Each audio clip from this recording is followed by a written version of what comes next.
So the lab that we're going to be going through today is a lab on the effect of social support on stress. Previous research has found that the presence of a supportive loved one can reduce stress when people are undergoing kind of a painful procedure. We're not going to make anyone go through a painful procedure today, but we will have them go through some light psychological stress. And we'll see how that impacts people's psychophysiological indices and whether social support can reduce this stress. So that's the goal of the lab today. Before we get started, everyone is going to play a different role in the lab. So when we go, and we're going to break up into groups of 3s and 4, you will have a role. And so we want you to pay attention to the person who will be doing that role during the laboratory session. And so Roxie right now is going to pass out from the cup this, and you will get a letter. And a number. And that will tell you what group you're in and what role you play. Okay? So there are 3 roles. There's the S, which stands for the subject. Okay, that's the person who's going to have the sensors attached to them and will be monitoring their physiological responses. There will be the director. Okay, that will be the person who will be in the role of the experimenter, who will be sitting here in a little bit. So if you get a D for director, pay attention to Vicky, who's going to be the director here. Okay. And the third role is the recorder, or an R. So if you get an R, you'll pay attention to Roxie, who will be sitting at the computer, who will be working with the BIOPAC software to record the physiological data. Okay. All right. So while we pass that out, at this point, please join me in welcoming Alan Macy, who will tell us about the history of psychophysiology research and help us understand the question, why in a social psychology laboratory would we be interested in using equipment like this to assess our physiological responses to ongoing events? So please join me in welcoming Alan Macy.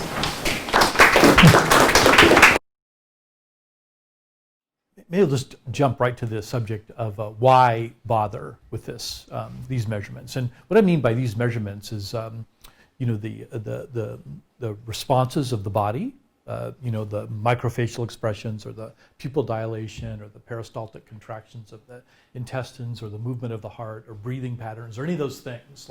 Like why bother looking at that? Why is that important? And so. Back in 1880, there was this English philosopher named William James, and he was one of the first people to talk about what an emotion was. And what he thought happened, and no one's quite sure exactly what an emotion is yet. There's at least 6 competing theories about what those are. But William James thought that what happens is we go through our lives and things happen to us.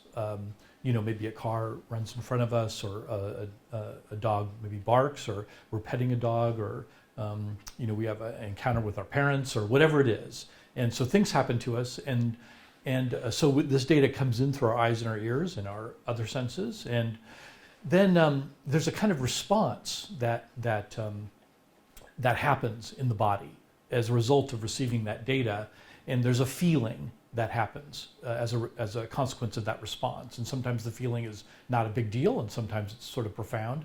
And then the emotion is our label that we give that feeling. And so the feeling's interesting from a psychophysiological point of view, because the feeling has a kind of representation in the body. So it means that maybe there's a little bit of a change in the way the blood moves through our body, or the heart beats a little differently, or we can feel like a pain in our side, or any one of these things. We feel tension in our neck, or any one of these things generates that feeling, and that feeling is measurable. So with equipment, like this equipment you're going to use today, you can measure those feelings, and those feelings are called affect, which is the kind of the representation of that feeling kind of in a demonstrable form, like in an objectively measurable form. And so that's interesting for psychophysiological work. And one of the prevailing ideas for why this So back to William James and this idea of an emotion and the feeling, is that the time sequence of the data of the sequence is like the time sequence of us going through our lives is like this. So we're going throughout our day, stuff happens to us, so it comes in through our eyes or it comes in through our ears, and we feel it, or there's we taste something or we smell something. So somewhere through our sensory framework, we receive data, and the data then, like if it's a sound like that, the data, once it arrives to our ears, it takes about 50 milliseconds for that data to register at the surface of our brain before we even are like sort of consciously aware of it. So about a 1/20th of a second for that kind of data to make it to the brain. And then for vision, it's about 100 milliseconds. And for the taste, touch, and smell, they all have their own kind of specific time it takes, but they all take a certain amount of time to register in the brain. And then once the data is registered, and they know that actually very precisely, like it takes 50 milliseconds or 100 milliseconds, because you can put electrodes on the brain and actually measure that wave in synchrony with the generated stimulus. You can see there's a time delay, and you can see that there's a wave there. So there's clear understanding that something's happened that's related to that signal.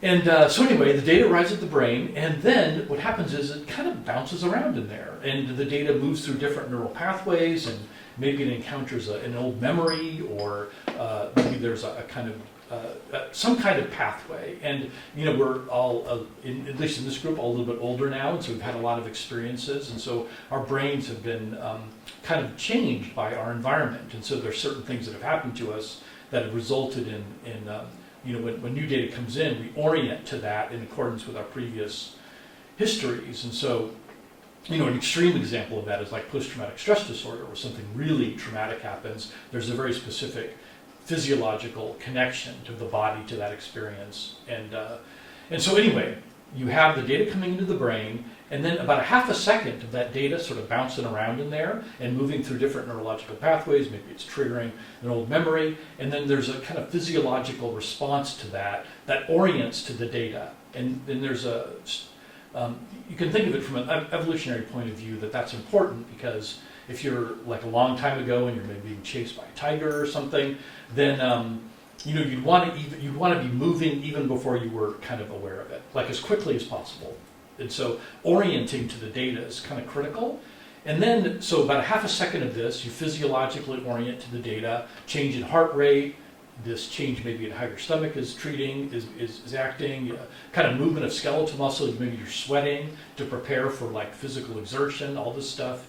And then that's called endogenous. So that's the data, it's a kind of endogenous processing, they call it. And then at the end of that, about a half a second of that bouncing around in the brain, your body orienting to the data, which is where you're expressing this like physiological data in terms of affect, then you come to judgment about what's happened. So you have to develop an opinion. And the reason they know it's about a half a second after that is because one of the latest evoked responses you can have is one where you're reading a book, and you can read it and you can see that there's a typographical error, and it's a kind of wave that appears in the brain called the N600, and it's one of the last waves that you can evoke. And that decision about determining something being a grammatical error is kind of a high level enough process that people consider that to be sort of like the beginning point of when you might be able to start to come to judgment. And it can go anywhere from like 600 milliseconds to about 3 seconds, that coming to judgment part.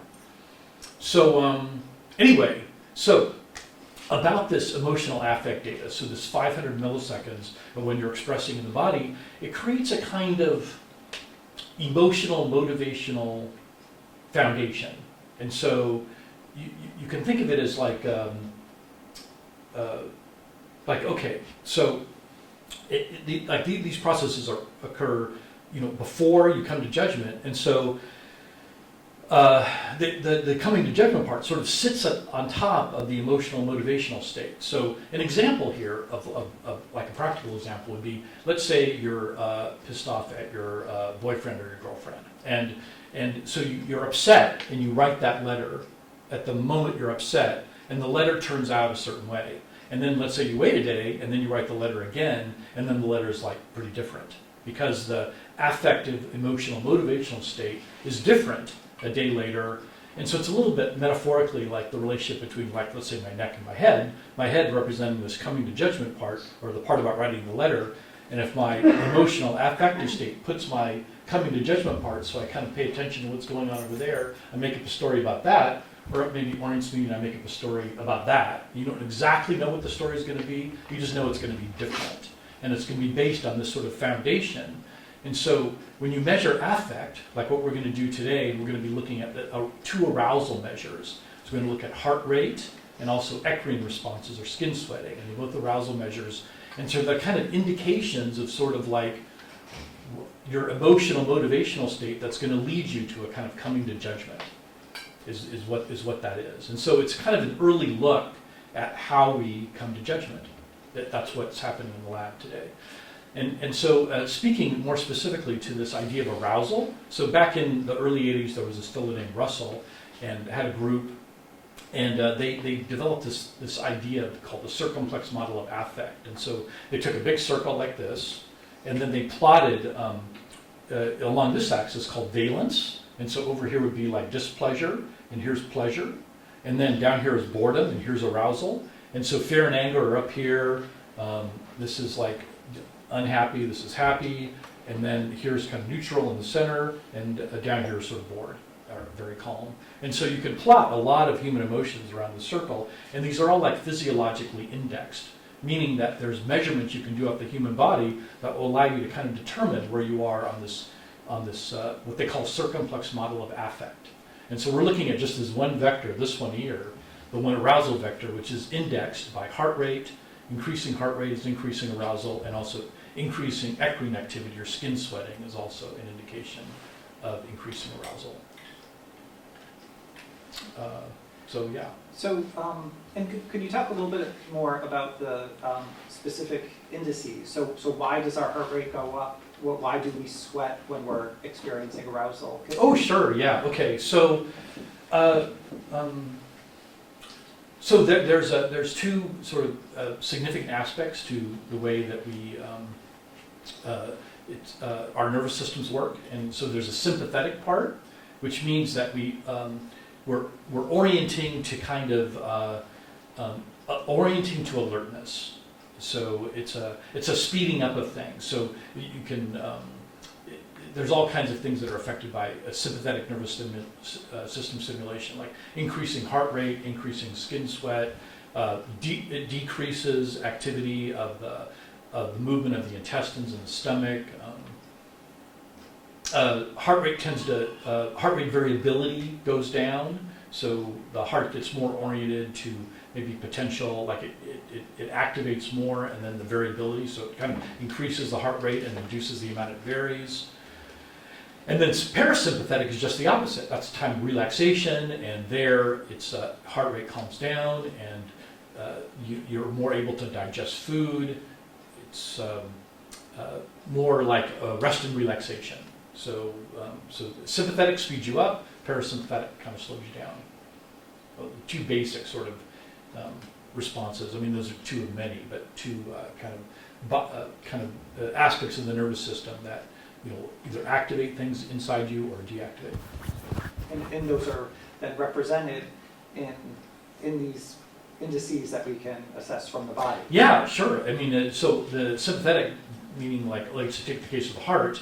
So we'll be looking at the electrocardiogram today, and so we're looking at the heart, is here, and so it's contracting, and so by putting electrodes across it, and you can do that from wrist to ankle, get that signal. It's by looking at the speed at how often it beats.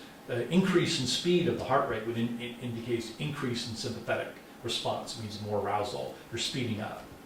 And then a decrease of that would be parasympathetic. And both the parasympathetic and the sympathetic nervous system stimulate the heart to do one thing or another. And then also sympathetic will also affect eccrine glands, the skin sweating, and that's kind of a preparation for to prepare to move. In the anticipation of needing to dissipate energy. So the skin sweating gives you that indication. So those are the two variables we're looking at today. So social support is a huge topic in social psych. So what we are going to do today is a laboratory demonstration of how you would do a social support experiment using these physiological indicators to see whether social support buffers people from the experience of stress. So the next thing that we're going to do is introduce the equipment. Great. Well, this is a description today on how to set up the social support lesson as designed by Dr. David Sherman. And we'll be collecting data from two physiological signals off the body, the electrocardiogram, which will be collected by this transducer here called SS2LB. So this will be collecting the ECG, electrocardiogram, and also indirectly the heart rate.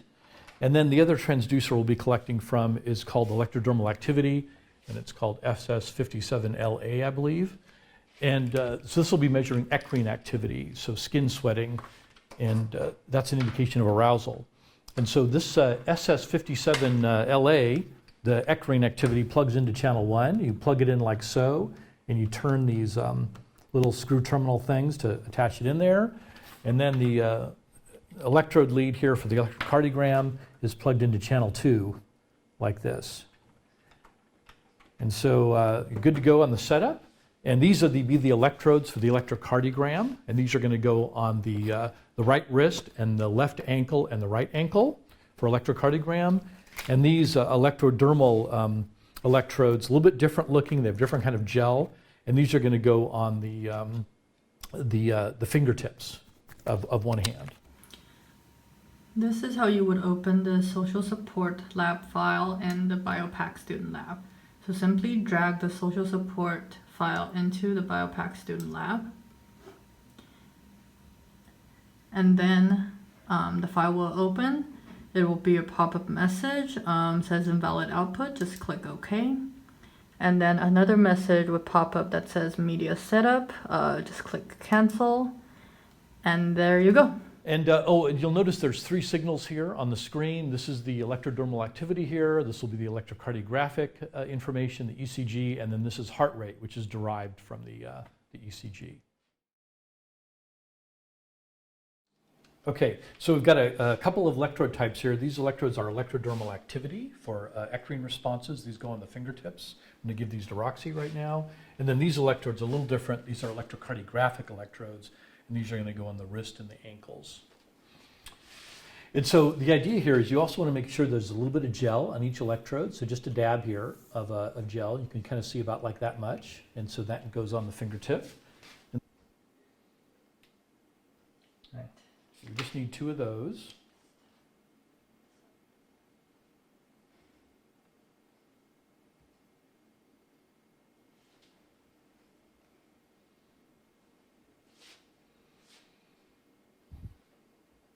Now we want to just attach the leads. So we've got one set of leads here. This is for the electrocardiographic electrodes for the wrist and the ankle. And the black one we don't use. That can just left be dangling. The white wrist. So yeah, the white is the wrist. So this particular lead is called a lead 2 electrocardiogram. It's the kind of classical electrocardiogram vector.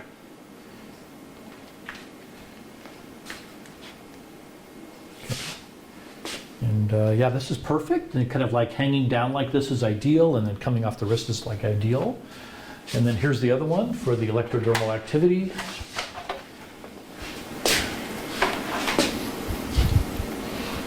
Oh, so when you're attaching it, make sure the metal part is at the bottom, attached to the metal part. And the black one goes on the middle finger, red one goes on index finger. Okay, so we've got electrodermal activity here plotted in the top channel. And then we have, you can already see the electrocardiogram popping up. And then Emily's heart rate now is visible here at roughly just over 80 beats per minute. And you can test the EDA at this point if you wanted to.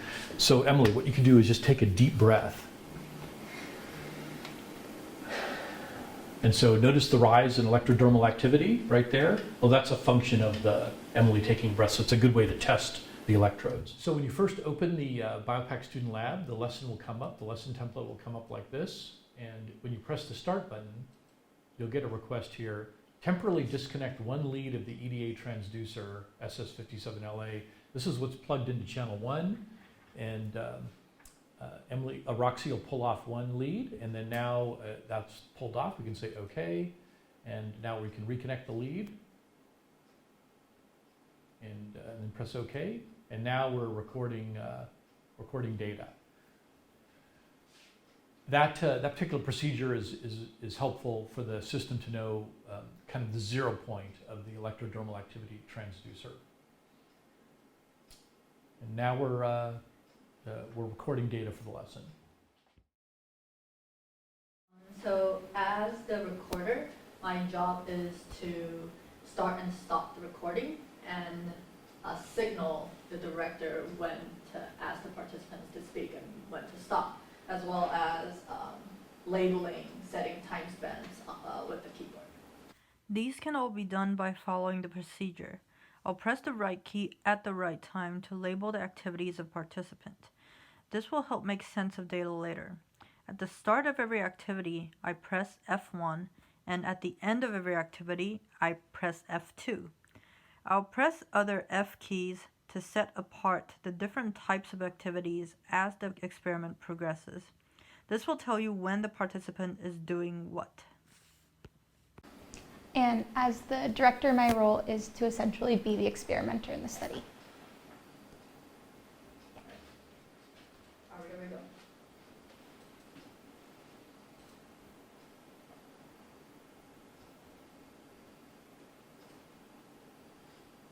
Please state your full name.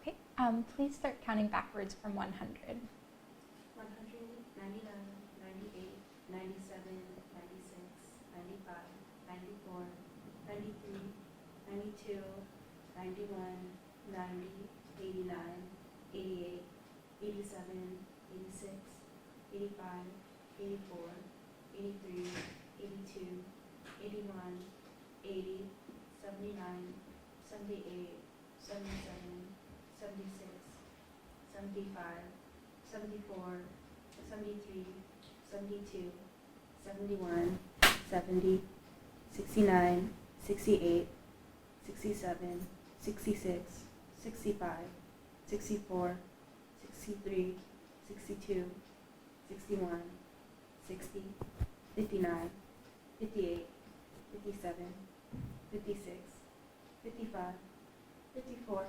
Okay, you can stop. Okay, please count backwards from 1,000 by subtracting 13s.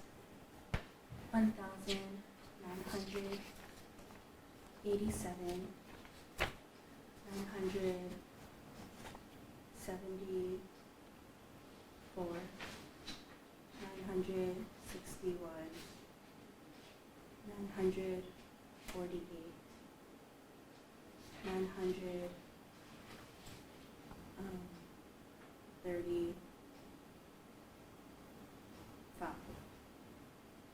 922,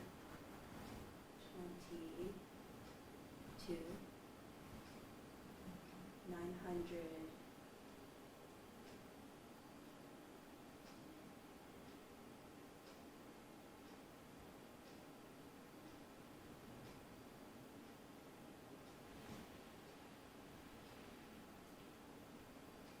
Okay, you could stop.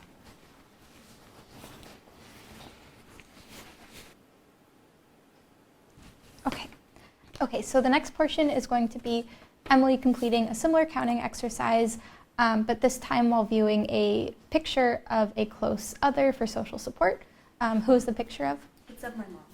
Okay, yep, and so we'll get that started, and as she's completing the counting exercise, I'll hold up a picture of her mom. Alrighty. So now please count backwards from 1,050 by subtracting 17s. 1,050,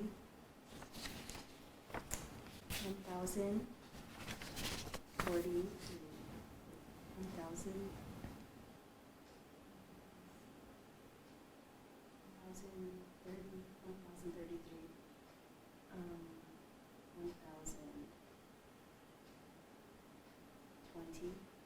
1,020. Sorry, that's incorrect. You have to start from the beginning. 1,050, 1,000, 1,033, 1,000, 1,000,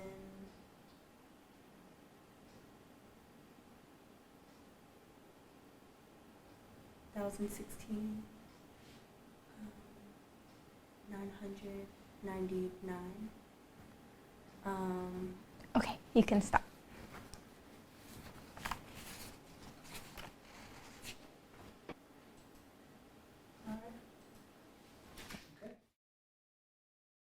So right now, I'm going to try to pull the data out of the file that we just recorded. First thing you do is go onto a Google spreadsheet that we've created. It has the forms that you're supposed to fill out, and it tells you what data we need. And then you go back to the data file, you click display, and then auto scale horizontal. This would show the entire thing that you've recorded. So for example, we want the PP and standard deviation of resting baseline. And as the sheet indicated, resting baseline would be from the very bottom here. So you select from the very bottom up to 3. So 3 is a timestamp that we set. And once you select that area, the number you needed would pop up on the very top line. So as you can see, PP equals 0.848, so you would input 0.848 here. And then standard deviation is 0.283, so you would put 0.283. Heart rate max is 67.8. And then mean is 62.67. And then you would do the exact same thing for the next part, which is quietly say name. And as the sheet indicated, it's between markers 3 and 4. So you select between 3 and 4. And then here for the PP, it is 476. So you put 476. Standard deviation is 0.117. And then for heart rate, it's 82.19. And the mean is 67.98. So you just do the exact same thing for each of the timestamps that it's describing. For counting backwards from 100, it is after marker 4 between 1 and 2. So at the start of every counting, it starts with a marker 1. At the end of every counting, it ends with a marker 2. So you select this area, and then again you do the same thing. So PP is 0.509, standard deviation is 0.110, and then heart rate is 66.494.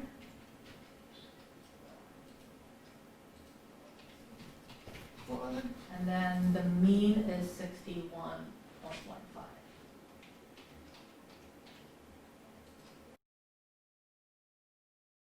For the Google Doc, each section has its own document. So this is under my section.